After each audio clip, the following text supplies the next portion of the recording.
இந்திய ஊடகத்துறையின் முன்னோடியும் ஜீ டிவி நிறுவனருமான சுபாஷ் சந்திரா தனக்குள்ள 22,006 கோடி ரூபாய் கடனை அடைக்க முன்வைத்த 6.5 கோடி தீர்வு திட்டத்திற்கு தேசிய நிறுவன சட்ட தீர்ப்பாயம் ஒப்புதல் அளித்துள்ளது.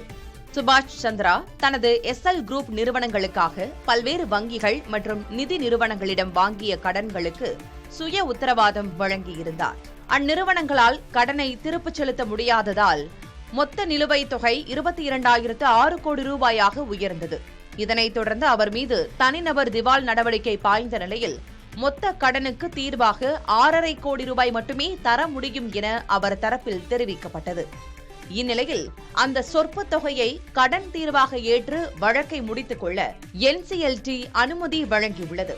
LIC ஹவுசிங் ஃபைனான்ஸ் போன்ற சில நிறுவனங்கள் இதற்கு எதிர்ப்பு தெரிவித்த போதிலும் கடன் வழங்கிய 81 விழுக்காடு அமைப்புகள் சம்மதம் தெரிவித்ததால் இத்திட்டம் ஏற்றுக்கொள்ளப்பட்டது.